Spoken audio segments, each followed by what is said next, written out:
By now you've seen the news. Nick Ritchie, Toronto Maple Leafs forward, has been placed onto waivers, and earlier today he cleared, so he is now going to be going over to either the AHL or, should the Maple Leafs desire it, onto the taxi squad, because that is kind of how the league works nowadays.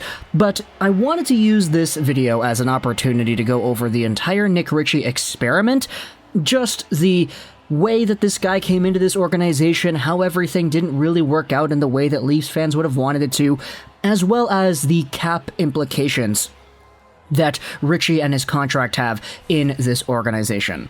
So, if we go over the profile right here, Nick Ritchie, Toronto Maple Leafs guy who was signed onto this team earlier in the offseason, but who also made himself a pretty notable profile with his specs. 6'3", 236, he is the heaviest guy in the Toronto Maple Leafs, noted primarily for his physical play and his edge when it comes to... Oh, look at this, a subscription right here from Leon. Thank you so much for the live subscription over here. Ritchie was supposed to be a physical, gritty player that added a layer to the Toronto Maple Leafs that you could say they might have lacked, but I don't really know how you could say that when you do have guys like Simmons, etc. on the team. But either way, Ritchie was a really interesting pickup because last year for the Boston Bruins, getting 15 goals and 26 total points, you look at the numbers and you say, darn, this guy had himself a season. 15 goals is not insignificant. However, the Boston Bruins fan base kind of warned everybody about Ritchie and his play. Sure, the guy had some power play time. Sure, the guy had some power play goals, but the common consensus amongst Boston Bruins fans was that this guy was at best a fourth liner for their team. Why? Well, here's why.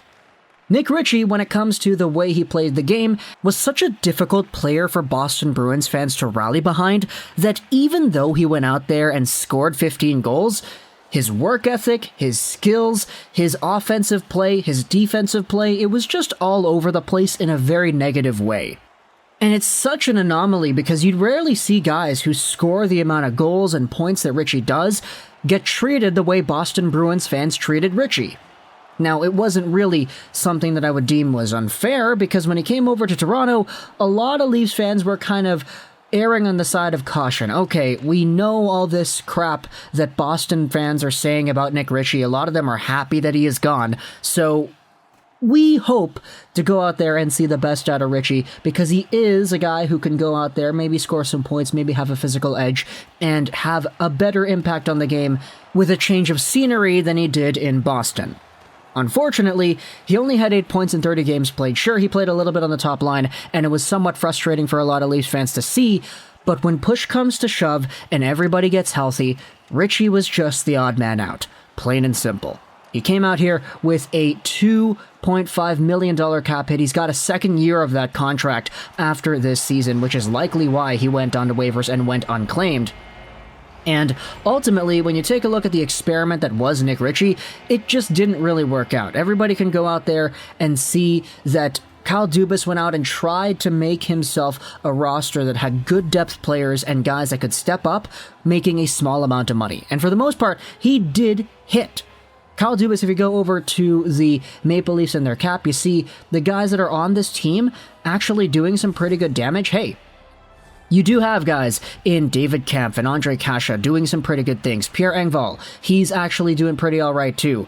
But ultimately, when it comes to the team, Nick Ritchie is one of the most expensive forwards on this team, and you could very much say that he was not one of the guys that belonged in the top 12 in terms of an on-ice talent perspective. So, him getting sent down on waivers and him clearing helps the Maple Leafs out. It gives them a little bit of cap space. If you go over to this article here, this is the Why the Toronto Maple Leafs Waived Nick Ritchie article from Luke Fox. The ending part over here kind of goes over. It talks about how his one goal ranks worst amongst all Toronto forwards, club worst -5. If Ritchie clears waivers, which he did, he can rejoin the taxi squad or be assigned to the Marlies. If he is sent to the farm, Toronto can free up $1.125 million in cap space, which Dubas can let accrue. Leading up to the March 21 trade deadline, he will be a buyer. Despite his underwhelming impact to this point, there is still a chance for Ritchie to gather his mojo in the minors and sharpen his game. More injuries are inevitable and the playoffs are still a grind, so even though the well-liked Ritchie was waived, there is a good chance that his days as a Maple Leaf are not over.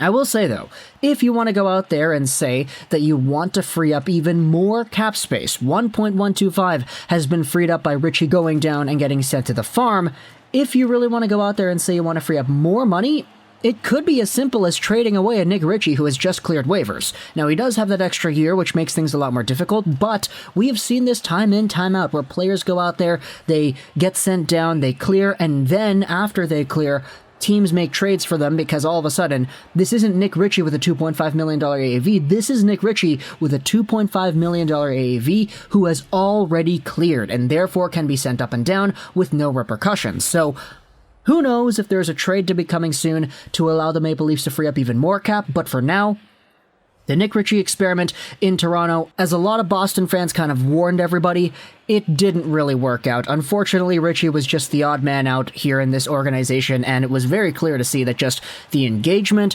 the defensive responsibility, the offensive skills, it really wasn't there. Even the physicality that was expected out of this guy really wasn't there, and you could kind of epitomize everything by the goal that was scored by, who was it, Brendan Perlini by Edmonton, where Ritchie completely lets his man go and allows the goal to be scored pretty much. So either way, talk to me in the comments, what do you think about Nick Ritchie and the failed experiment here in Toronto?